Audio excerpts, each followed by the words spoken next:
நீதிமொழிகளின் புஸ்தகம் 6ஆம் அதிகாரம் 16 19 வரையுள்ள வசனங்களை வாசியுங்கள்.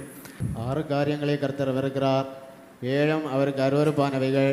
அவையாவன: மேட்டுமையான கண், பொய் நாவு, குற்றமற்றவர்களுடைய இரத்தம் சிந்தும் கை, துராலோசனையை பிணைக்கும் இருதயம், தீங்கு செய்வதற்கு விரைந்தோடும் கால், அபத்தம் பேசும் பொய் சாட்சி, சகோதரருக்குள்ளே விரோதத்தை உண்டு பண்ணுதல் ஆகிய இவைகளே. பாருங்கள், நிறைய காரியம் இருக்குது. நான் இந்த நாளிலே முக்கியப்படுத்துவது 3 காரியம். ஒன்று பொய், மற்றொன்று பொய் சாட்சி, மற்றொன்று புறங்கூறுதல். அதில் நிறைய காரியங்கள் இருக்குது. உங்களுடைய நாவை குறித்து, அந்த நாவின் வார்த்தையை குறித்து நீங்கள் கவனமாக இருக்கணும். அந்த ஒரு காரியம்தான். ஏன்னா விசுவாசிகள் என்று சொல்லுகிறோம், சபையார் என்று சொல்லுகிறோம், அல்லது கிறிஸ்தவர்கள் என்று சொல்லுகிறோம். ஆனால் அநேகரை இடர பண்ணுறோம். சபைக்கு தூஷிப்பை வாங்கி கொடுக்குறீங்க. ஆண்டவராக இயேசு கிறிஸ்துவ உங்கள் நாவினாலே சிலுவையில் அறையிறதுக்கும் காரணமாக இருக்கிறீங்க. ஒட்டு மொத்தம் அநேகர் இடறதுக்கு காரணமாக இருக்கிறீங்க.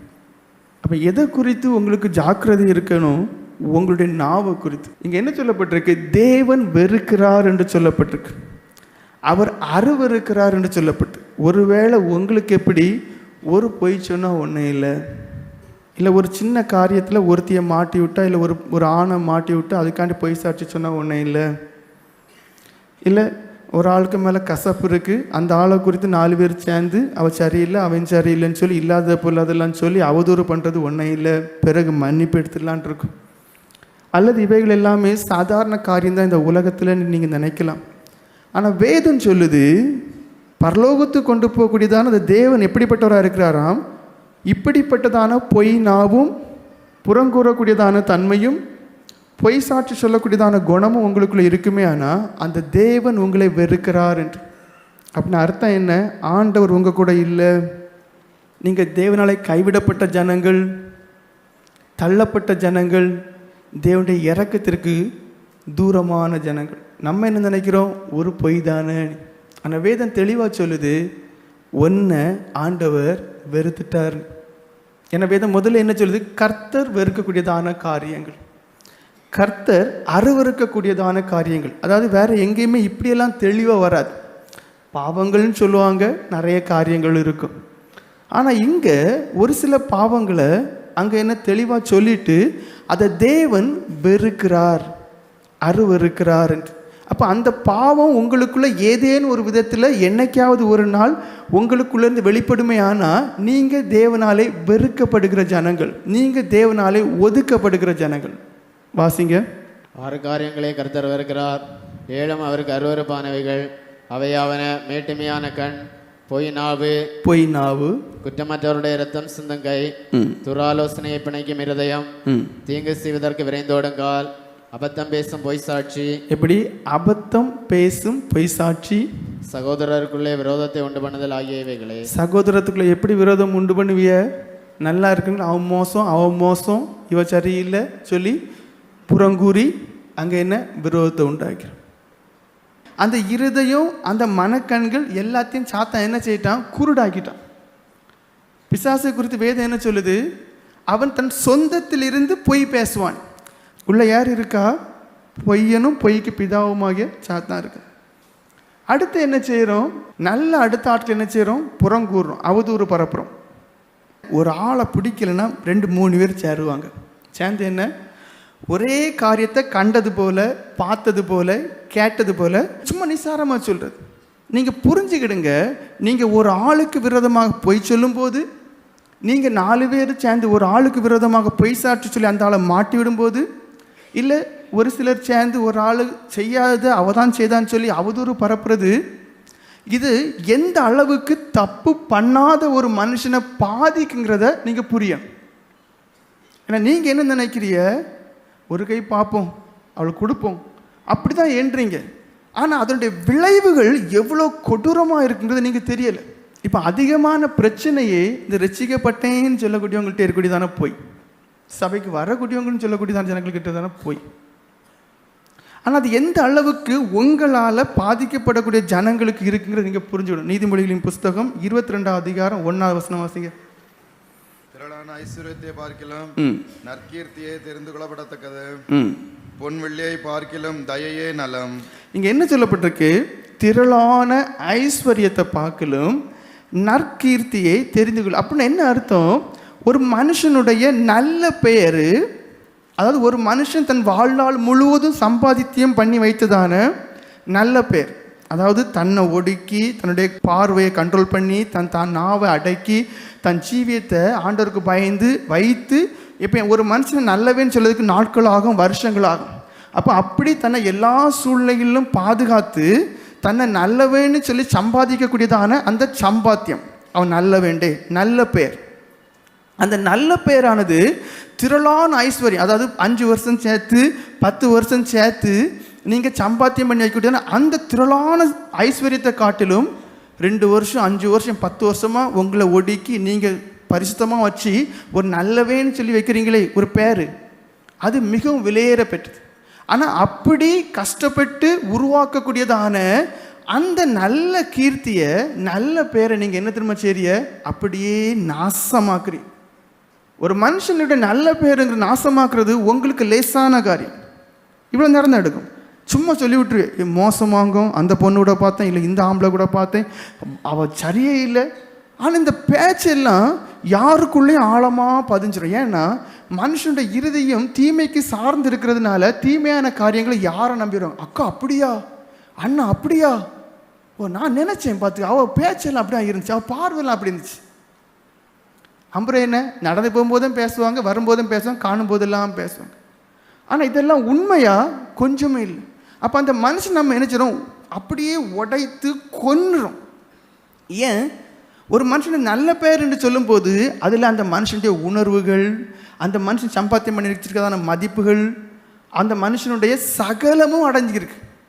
ஒரு நற்பேருக்குள்ள அவனுடைய குணங்கள், அவனுடைய பேச்சு, அவனுடைய பார்வை, அவனுடைய சிந்தனை, அவனுடைய செயல்பாடு எல்லாமே அதில் அடங்கி இருக்கிறதுனால தான் அவனுக்கு கடைசியில் அதுக்குன்னு நற்பெயர் நற்கீர்த்தின்னு சொல்கிறோம். அப்போ நீங்கள் ஒரு பொய்யினால், இல்லை 4 பேர் சேர்ந்து ஒரு அவதூறை பரப்புறதுனால, இல்லை 2 பேர் சேர்ந்து ரொம்ப சிஸ்டமேட்டிக்காக பொய் சொல்லி ஒரு மனுஷனை நீங்கள் என்ன செய்யலாம்? ஈஸியாக அவன் நல்லவே இல்லைன்னு சொல்லிடலாம். ஏன் தெரியுமா? அநேக காரியங்களை நிரூபிக்க முடியாது. நான் என்ன சொன்னேன்? அநேக காரியங்களை நிரூபிக்க முடியாது. அப்போது கரெக்டாக ஜோடித்து ஒரு ஆளை நீங்கள் நல்லவே இல்லைன்னு சொல்லும்போது உலகம் அதை நம்பும். ஏன்னா கேட்டால் அவனால் நிரூபிக்க முடியாது. நீ சொன்னியான்னு கேட்டால் நான் சொல்லலைன்னு சொல்லலாம். ஆனால் அவங்க சொல்லுவாங்க, ஏய் நீ சொல்லியிருப்பா, உனக்கு அப்பாவை பற்றி தெரியும், உனக்கு அம்மாவை பற்றி தெரியும், நீ சொல்லியிருப்பா, முடிஞ்சு போச்சு. அப்போ அந்த மனுஷன் அப்படியே கொன்னுரும். ஒரு 2 எடுத்துக்காட்டு சொல்கிறேன். ஒரு கிராமத்தில் ஒரு விவசாயினுடைய மனைவி, அந்த கிராமத்தில் இருக்கக்கூடியதான அந்த போதகரை இந்த பொம்பளை ரொம்ப மோசமாக, அந்த ஆள் சரியில்லை, அந்த ஆள் பண ஆசை உள்ளவர், பொம்பளை விஷயத்தில் மோசம், அப்படி இப்படின்னு இல்லாத பொருளாத எல்லாம் சொல்லி பரப்பிட்டு ஒரு 6 மாதம் அந்த மாதிரிலாம் கழியும் போது அந்த பொம்பளைக்குள்ளே, அந்த விவசாயின் மனைவிக்குள்ளே ஒரு உணர்த்துதல், ஐயோ நான் உண்மையிலேயே நல்ல மனுஷனை இப்படியெல்லாம் தப்பு பண்ணிட்டேனே. காரணம் என்ன? ஒரு பிரசங்கத்தில் அவர் அந்த பெண்ணுடைய தவறை கண்டித்ததுனால அதை மனசில் வச்சுட்டு பொய்யா பரப்பு. அப்புறம் 6 மாதம் கழியும் போது இந்த பெண்ணுக்கு மனசில் ஒரு எண்ணம், சரி நான் தப்பு பண்ணிட்டேனே, அப்போது அந்த போதகர்கிட்ட போய் மன்னிப்பு கேட்கலாம். அப்போ யாருமே இல்லாத நேரத்தில் அந்த போதகர்கிட்ட போய் இப்படியெல்லாம் பரப்புறது நான் தான், என்னை மன்னிச்சுக்கிடணும் அப்படின்னு. அப்போ அந்த போதர் என்ன சொன்னார்? நான் உன்னை மன்னிக்கிறேன், ஆனால் நான் சொல்கிற மாதிரி ஒரு காரியம் நீ செய்யணும், செய்வியா? நீ என்னத்தை சொல்ல போகிறாரு? சரி செய்யலாம்.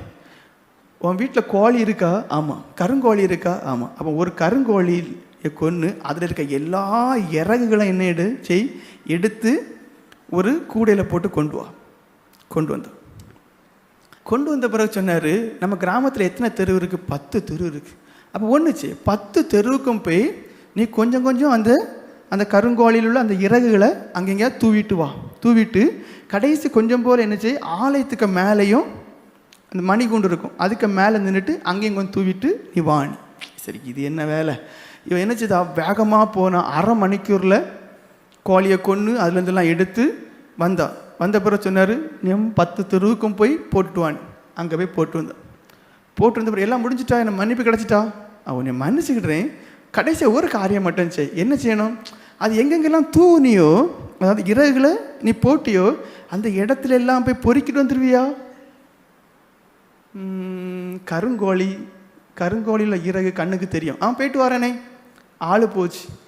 10 தெருவுலையும் போய் பார்த்தா ஒரு இறகுமே காணலை.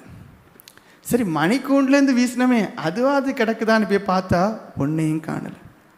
சரி, வந்து அந்த போதகத்தை என்ன பார்க்கணும், நீ சொன்ன மாதிரி எல்லாம் செய்தேன், ஆனால் ஒன்றையும் காணலை. அப்போ தான் அந்த போதகர் சொன்னார், ஒரு சில காரியங்களை நீங்கள் செய்தீங்கன்னா அதுக்கு மன்னிப்பு கேட்கும்போது மன்னிப்பும் கிடச்சிரும். 2வது, அதனால் பெரிய டேமேஜ் வராது. ஆனால் அந்த பொய் இருக்க, ஆனால் அந்த பொய் சாட்சி இருக்க, ஆனால் இந்த அவதூறு இருக்க, அதை ஒருக்கா நீங்கள் பரப்புனீங்கன்னா அதுக்கு பிறகு அதை ஒரு காலமும் நிவர்த்தி செய்ய முடியாது. காரணம் என்ன? நீங்கள் ஒரு ஆள் சரியில்லைன்னு சொல்லி பரப்பக்கூடியதான துர்ச்செய்தி ஒரு ஆள்கிட்ட மாறி உங்களுக்கே தெரியாது எத்தனை 100, எத்தனை 1000, எத்தனை லட்சத்துக்குள்ளே பரவி இருக்குன்னு. அதை ஒரு காலம் என்ன செய்ய முடியாது, திரும்ப அவருடைய மனநிலையிலிருந்து நீங்கள் நல்லவேன்னு சொல்லி மாற்றி அமைக்கவே முடியாது. அப்போ சரி செய்யப்பட முடியாத ஒரு பெரிய ஒரு தவறு என்னன்னா பொய் சாட்சி புறங்கூறுதல். பொய் தானே நினைக்கிறோம், ஆனால் அதனுடைய விளைவு மகா கொடிது. ஒரு தகப்பனுக்கு ஒரு மகன் இருந்துச்சு. அந்த மகன் நல்லா போய் சொல்லுவான், சின்ன பையன் தான், நல்லா போய் சொல்லுவான். அப்போ அந்த பையனை திருத்தணுங்கிறதுக்காண்டி அவங்களுக்கு ஒரு கார்டன் உண்டு. கார்டனில் அவனுக்கு பிடிச்ச ஒரு மரமும் உண்டு. அப்போ சொன்னார், டே பிள்ளை இங்கே வா. ஒரு சாயங்காலம் வேலையில் கூப்பிட்டார். இன்றைக்கி எத்தனை போய் சொன்னா பிள்ளை? அவன் கேஷுவலாக சொன்னான், இன்றைக்கி ஒரு 10, 20 போய் சொல்லியிருப்பேன். அப்படி கேஷுவல், அவனுக்கு அது சாதாரண ஒரு காரியம், அவனுக்கு வந்து பொய் தானே, அது அவனுக்கு என்ன தெரியலை, பெருசாக தெரியலை. அப்போ சொன்னார், சரி 20 போய் சொன்னியா, ஒரு 10 பொய்ன்னு நினச்சிக்கியா. பிள்ளை என்ன செய், ஒரு 10 ஆணியை எடுத்துகிட்டு வந்து அந்த மரத்தில் அரை. ஏன் மரத்தில் அரையணுமா? பிள்ளை அரை. அப்போ என்ன செய்தான், 10 ஆணியை கொண்டு வந்து அவனுக்கு பிடிச்ச மரத்தில் 10 ஆணியை அரைஞ்சான். அரைஞ்ச பிறகு அந்த தகப்பனார் சொன்னார், பிள்ளை நீ இனி 10 பொய்யை நீ என்ன செய்யணும், யார்கிட்டலாம் சொன்னி அவங்ககிட்ட போய் நிவர்த்தி பண்ணணும். சரி இது தானே, அது ஒன்று இல்லை, நான் அம்மாட்ட சொன்னேன், தாத்தாட்ட சொன்னேன், என் ஃப்ரெண்டுகிட்ட சொன்னேன், நான் நிவர்த்தி பண்ணிடல. அப்போ அவன் என்ன செய்வான், ஒவ்வொருத்தட்டையும் போய் ஒவ்வொரு பொய்க்கும் நான் என்ன சொன்னேன்னு சொல்லிட்டு வந்து என்ன செய்வான், அந்த ஒவ்வொரு பொய்க்கும் தக்கவாறு ஒரு ஆணியை பிடுங்கி எடுப்பான். அப்படி 10 பொய்க்கும் 10 பேர்கிட்ட போய் நிவர்த்தி பண்ணிவிட்டு, நான் 10 ஆணியை பிடுங்கிட்டேன், என் பொய்யை நிவர்த்தி பண்ணிட்டேன், எனக்கு என்ன ரிவார்டு தருவேன். அவன் என்ன நினச்சிக்கிட்டான், எனக்கு ஏதோ ப்ரைஸு கிடைக்கும். தகப்பனார் என்ன செய்தார், வா மக்களே என் கூட வா, அந்த மரத்தை போய் பார்ப்போமா? பார்ப்போம். இப்போ என்ன செய்தா, 10 பொய் சொன்னால் 10 பொய்யை நிவர்த்தி பண்ணிட்டான். ஆனால் நீ அரைஞ்சா தெரியுமா, அந்த ஆணினுடைய காயம் அது மரத்தை விட்டு போகுமா? போகாதுன்னா. சரி ஏதாவது பண்ணி அடைக்க முடியுமா?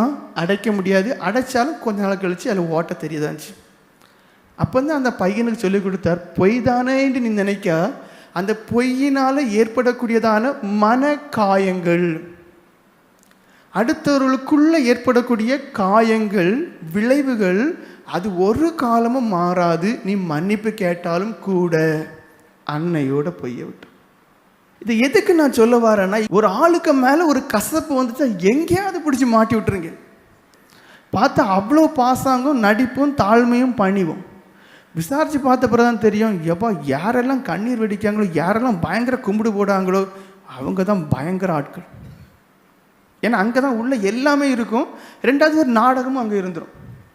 ஆனால் ஒரு காரியத்தை புரிஞ்சுக்கிடுங்க, அதனுடைய விளைவுகள் ஒரு காலமும் மாறவே செய்யாது. நீங்கள் பேசக்கூடிய ஒவ்வொரு காரியத்துக்கும் ஒரு விளைவு உண்டு.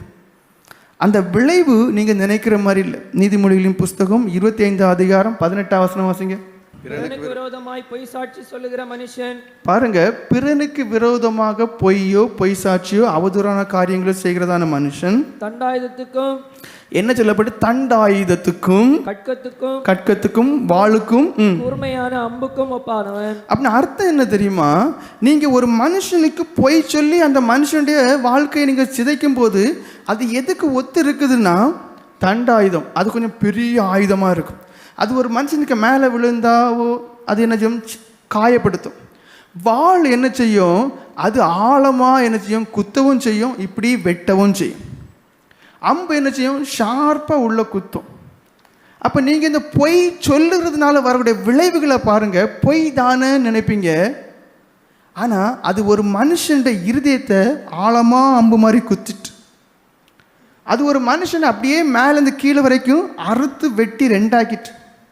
கிட்டத்தட்ட சொல்லப்போனால் இந்த அம்பு, இந்த வாள், இதெல்லாம் என்ன? கொலை ஆயுதங்கள், இரும்பு ஆயுதங்கள். நாவு எப்படிப்பட்டதாக இருக்கு? அதே போன்ற ஒரு கொலை ஆயுதம். எங்கே ஒப்பிடுறாங்கன்னு பாருங்க. அம்பு, வாள், தண்டாயுதம் இதெல்லாம் இரும்பினால் உள்ளதாக இருந்தாலும் கூட அந்த நாவின் வார்த்தை எப்படி? அதற்கும் அதிகமான ஒரு கொலை ஆயுதமாக இருக்குது. அங்கேயாவது ஒரே வெட்டில் அவன் கொஞ்சம் துடிதுடிப்பான், இறந்து போவான். ஒரு அம்பு குத்தும் போது கொஞ்சம் துடிதுடிப்பான், இறந்து போவான். ஆனால் அந்த நாவின் வார்த்தை என்ன செய்யும்? ஒவ்வொரு நாளும் வெட்டும், ஒவ்வொரு நாளும் குத்தும், ஒவ்வொரு நாளும் அணு அணுவாக கொலை செய்யக்கூடியதாக இருக்கு.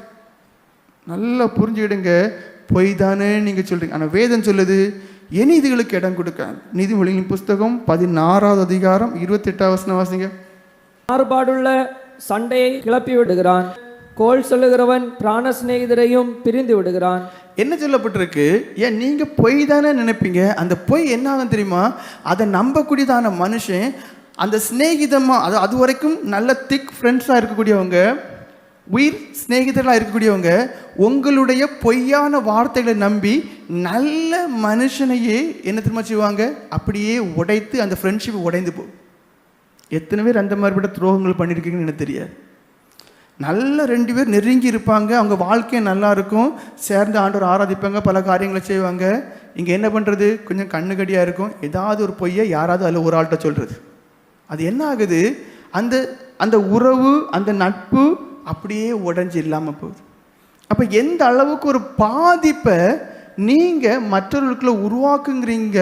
சாதாரண ஒரு சின்ன பொய்யினால், சாதாரண ஒரு சின்ன கோல் சொல்கிறதுனால, சாதாரண ஒரு சின்ன புறங்கூறுதல்னால. அப்போ என்னையாவது எப்படி இருங்க?